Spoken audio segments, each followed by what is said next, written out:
El señor Hugo Luis Pizzi está con nosotros aquí, médico, bueno, con una currícula increíble, profesor titular plenario de universidades argentinas, además ha sido autor de 23 libros, el médico más premiado por la Academia Nacional de Medicina de Buenos Aires, eso entre tantas otras cosas. ¿Cómo le va, doctor? ¡Qué placer! Un placer, Laura, un placer de estar con vos.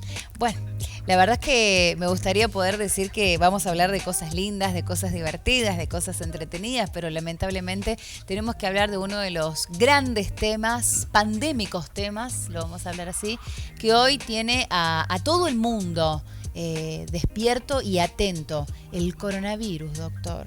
¿Qué tanto de cierto hay en los números que estamos viendo de casos de coronavirus? ¿Hay más y no se están diciendo? ¿Qué pasa? No, lo que pasa es que estamos viendo sobre la marcha cómo se va diseminando por todo el mundo.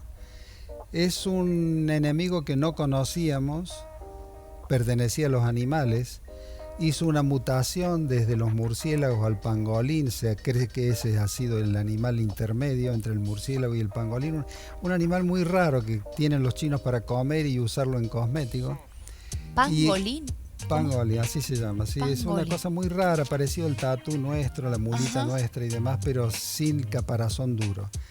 Y ese virus surge en un mercado de una ciudad de 11 millones de habitantes, un mercado que tenía todas las cosas que los chinos antiguos comían. ¿Por qué digo chinos antiguos? Porque los chinos modernos no consumen murciélagos, ni escorpiones, ni el pangolín, nada. O sea, los chinos antiguos, porque era muy pobre China. China era muy pobre y hubo una época, en la época de la dinastía Han y después en el Kuomintang, China comía todo lo que había por el hambre. Inclusive los cadáveres pasaban por el río Yangtze-Kiang y nadie les prestaba atención, era un país caótico. Claro. Pero ahora está bastante bien China, y esta ciudad de Wuhan es una ciudad que es en el medio, una ciudad mediterránea como Córdoba, pero tiene un aeropuerto fantástico, tiene trenes de alta velocidad que la comunican con toda China, y ese aeropuerto fantástico tiene hasta 10 vuelos diarios a París. Entonces, esa es la gran diferencia que hay con esta epidemia. Se dio en un lugar sumamente poblado, con una densidad demográfica por kilómetro cuadrado muy grande, como todas las ciudades chinas, pero aparte de eso está en el medio y está comunicada por el río Yangtze, está comunicada por todos esos trenes de gran velocidad. Por lo tanto, cualquier tipo de virus, que podría haber sido este u otro, se disemina con una facilidad increíble. COVID-19 recibe el nombre científico. Bueno, el COVID-19, el concepto ese es enfermedad. Ajá. El virus es el coronavirus, ¿no? Bien. Así sería la cosa. En un primer momento China actuó, Laura, de una manera, diríamos, hasta cruel, porque China fue tan dura desde el punto de vista de todas las medidas que hizo con autoritarismo, porque realmente si no hubiese sido así, si no hubiera actuado así tan brutalmente como actuó, realmente tendríamos el doble en todo el mundo de este virus. Pero hizo un cerramiento, puso a todo el mundo en aislamiento y fueron durísimos con los que salían del aislamiento. Inclusive el hospital que se llegó a construir sí, fue en 10 días hicieron rapidísimo. un hospital 10 días, no 15, ni 20, ni 8. 10 días hicieron un hospital que es orgullo y ojalá que tuviésemos nosotros una cosa así. Entonces, a partir de ese momento, el mundo toma conocimiento de esto. Y todos creíamos que los chinos iban a tener la posibilidad de frenarlo. ¿Por qué? Porque cerraron el aeropuerto, cerraron todos los mercados, quedó desierta. La ciudad de Wuhan, que era una ciudad tan movediza y tan productiva, quedó desierta. La gente empezó a tener lo que siempre decía Hipócrates, impotencia y miedo, no salía de sus casas, y el que salía evidentemente era punitivamente multado. Claro. Entonces quiere decir que los chinos hicieron bastante. Ahora, los países que están alrededor, como Corea del Sur, tuvieron bastantes problemas. Y Corea del Norte, que es un país críptico, totalmente aislado del mundo, ahorcaba a los que salían del aislamiento. ¿Está claro ese concepto? Está clarísimo. O sea que era la única forma de poder frenarlo a todo esto. Bueno, la cuestión de que llegó. Y hay algunos misterios.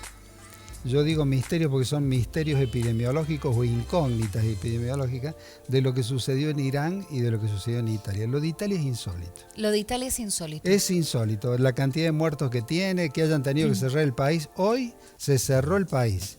Antes era Están nada en más alerta que roja. el Piamonte. Hoy se cerró el país. Desde Sicilia hasta Aosta. Todo cerrado, usted no puede ni salir ni más. Israel hizo lo mismo. Pero yo creo, Laura, de que hay que defenderse de esto. Yo creo que hay que tener... Ahí está. Claro. Y ¿Cómo hay que, nos defendemos? Bueno, nosotros tuvimos una experiencia que fue la del 2009 con el H1N1. Sí.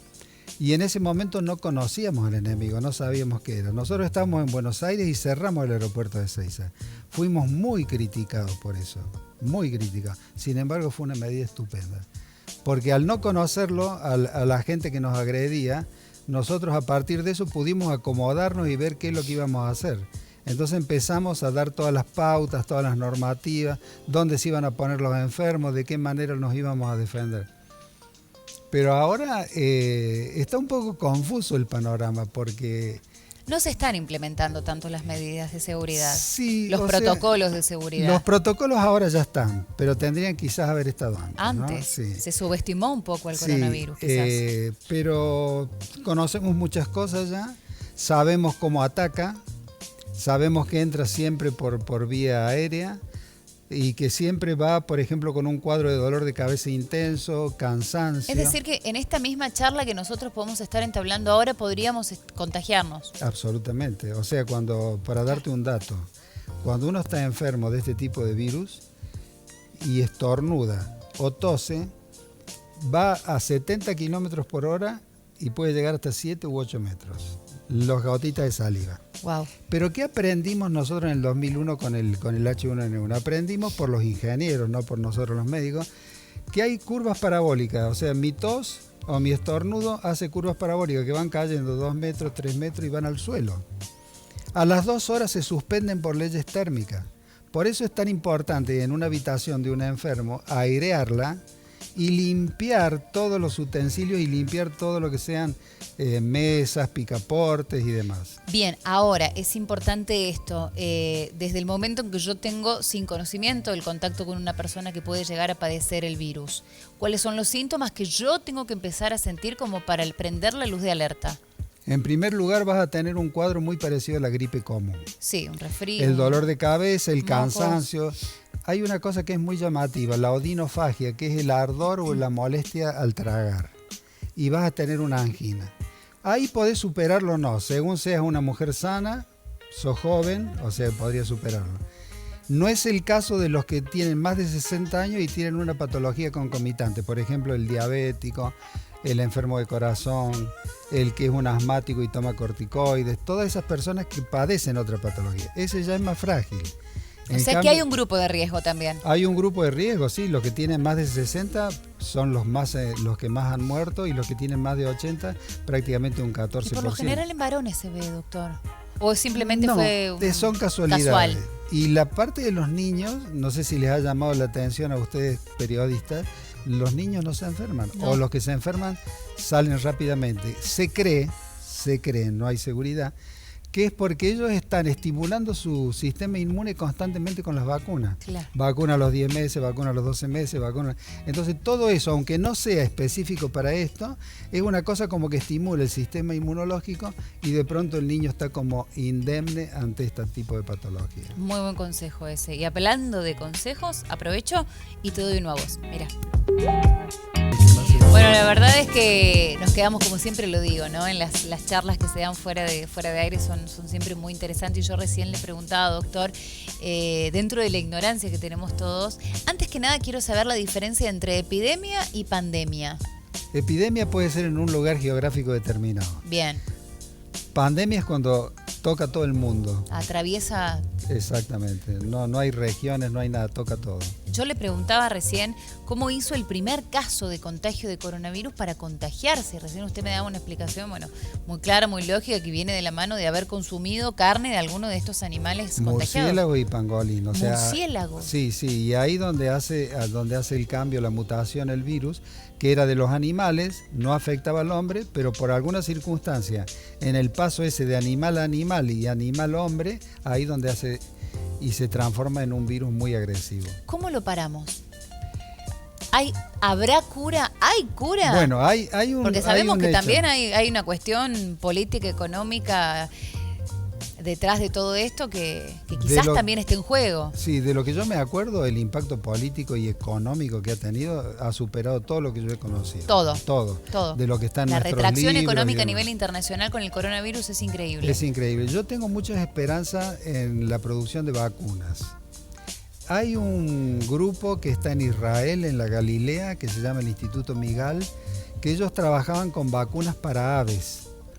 Los investigadores tomaron el virus ese que era vacuna para ave, que era un coronavirus, porque los coronavirus son de los animales, lo tomaron a ese, le hicieron una modificación genética y les ha salido una vacuna que la están probando en este momento con muy buenos resultados.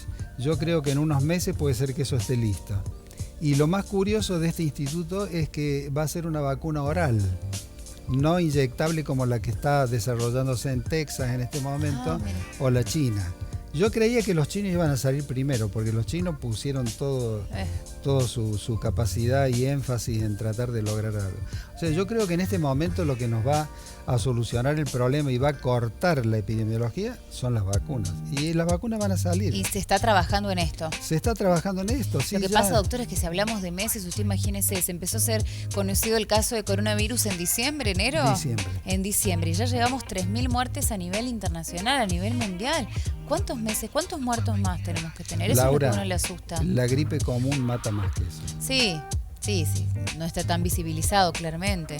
Bueno, y hablando de cosas que claramente matan y a veces uno no lo sabe, no vamos a decir comparar, pero más o menos, es el caso del dengue. Nos vamos a venir un poquito más acá, más que nada al continente latinoamericano, en donde en estos últimos meses se han incrementado también muchísimo los casos de dengue. ¿Qué pasó? ¿Está fortalecido, si se quiere, el Aedes aegypti?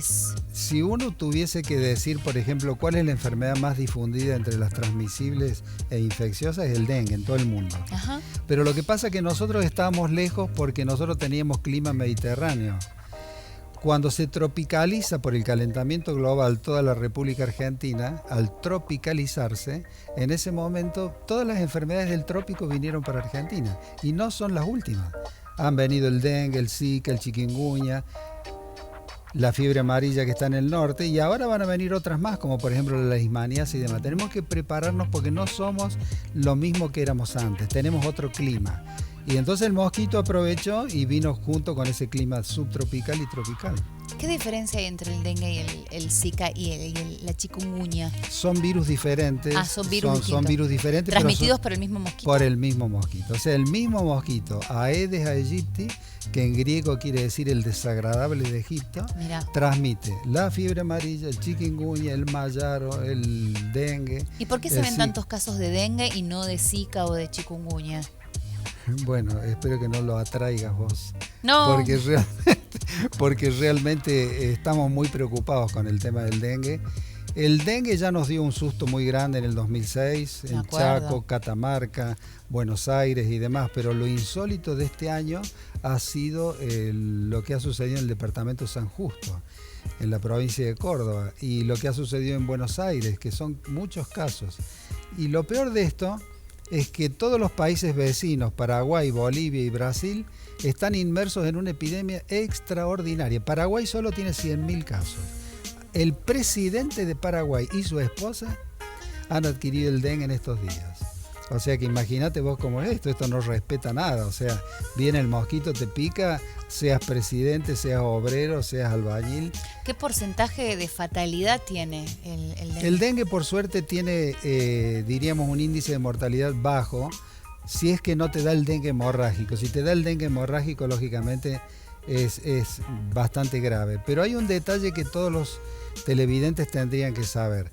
todo aquel que ha padecido dengue y superó la enfermedad, si en un futuro viene otro mosquito y le pone otro serotipo del dengue, hace el dengue hemorrágico. O sea, para simplificar, el que padeció el dengue y cree que superó todo, es el que peor condiciones está respecto a nosotros que no tuvimos dengue. ¿Cómo se manifiesta el dengue hemorrágico? Me Y el dengue hemorrágico sangre. Empezás a sentir que te sale sangre por el ojo, por la mucosa bucal, por la nariz, y se te forma acúmulo de sangre en las piernas, y le empezás a poner sangre, y no lo podés solucionar. Por eso la gran noticia que tenemos, que hay una vacuna contra el dengue ya. O sea, esta vacuna contra el dengue es maravillosa, se hizo en Francia, es contra los 4 serotipos y tiene un índice de protección del 100% para aquellos que han tenido dengue y de un 85 a un 90% a los que no han tenido dengue. Mira. O sea que es una muy buena noticia esta. Y después hay que atacar al mosquito con otros métodos. Claramente, que es lo que venimos trabajando nosotros como medios de comunicación en las distintas medidas de prevención y de precaución, desde el descacharreo, que siempre hablamos y hacemos hincapié en esto. Doctor, recién hablaba y me decía esto de que ya está la vacuna del dengue. ¿Cómo la adquiero? ¿Cómo me la pongo? Bueno, ¿Cómo la vacuna hago? esa ha sido utilizada en México, para que te des una idea, en Filipinas, en Tailandia, en Panamá, bueno, en un montón de países. En este momento nosotros no tenemos, pero hay muchos ministros que ya están pensando en esto, especialmente para la gente que ya padeció el dengue. Y hay, por ejemplo, provincias como Misiones, que ha tenido una ciudad oberá, prácticamente todos con dengue. Sí, con el caso Formosa, de una mujer fallecida también. Claro, Formosa, Chaco y demás, que han padecido mucho esta patología. Ya están pensando cómo hacer para eso. Y si no piensan los ministros, las personas se contactan y la consiguen, porque ya Brasil hay 3 o 4 estados que la está poniendo la vacuna. Además, es el mismo grupo que hace la vacuna de la gripe, de la varicela, del tétano. Pero ¿y por qué no es de tan fácil acceso tenerla? Bueno, es porque, a ver, Laura, los tiempos gubernamentales son diferentes a los tiempos nuestros. Sí, claro. O sea, entonces ellos están esperando de que haya un índice que justifique la presencia de la vacuna. Como este año hubo muchos casos, yo creo que mucha gente ya está pensando. Pero lo mismo para combatir al mosquito, o sea, lo estamos combatiendo con insecticidas, pero hay que combatirlo de otra manera. También hay que usar lo que usa la gente en el trópico, usar los tules para la casa, para el hogar y para las camas, porque el tul es una barrera infranqueable contra piojos, pulgas, chinches, escorpiones, arañas, moscas, mosquitos, y la gente no lo usa el tul, y el tul es una cosa muy accesible, muy barata. la verdad que sí. Y entonces, por último, lo que tendríamos que hacer también con eso es esterilizar a los mosquitos machos, que han hecho todos los países adelantados y que han tenido mucho éxito. Se toman a los mosquitos, un grupo en laboratorio se los cría, machos y hembras, se separan las hembras y a los machos se les pone rayos gamma o rayos láser. El macho queda totalmente estéril, pero le queda la pulsión de la cópula. Entonces vos lo largas en los barrios donde hay mucho, busca la hembra, copula, pero la hembra no queda grávida y pone huevos que no tienen ningún tipo de importancia. La mayoría de los países y ciudades que lo han usado han bajado el 80% de colonias de mosquitos con eso. Qué interesante. Ay, qué interesante. Es todo tan... doctor, me tengo que ir a una pausa. Vamos a un corte y ya volvemos con más acá en Stalkeo. Stalkeo, tu vida al alcance de mis dedos. Seguimos aquí en Stalkeo, hoy con el doctor Hugo Pizzi, que nos viene a hablar absolutamente todo sobre coronavirus y sobre dengue. Y si hacemos tiempo, vamos a hablar un poquito de sarampión. Y recién le preguntaba algo que tiene que ver con esto, ¿no? ¿Quién nació primero, el huevo o la gallina? Porque yo le preguntaba, ¿cómo hace una persona que tiene dengue? ¿O cómo hizo el mosquito para contagiarse de dengue? Bueno, el dengue fue un virus que mutó en algún lugar del mundo. El mosquito picó al enfermo y a su vez el mosquito, cuando copuló a la hembra pone huevos con el virus. Claro. Entonces el hijo que nace de ese mosquito va a nacer contaminado. Y se van, por el tema climático, se van yendo hacia el paralelo 42 en Argentina. Hasta ahí está llegado este mosquito. Este mosquito es uno que nos trajo muchos problemas en la presidencia de Sarmiento.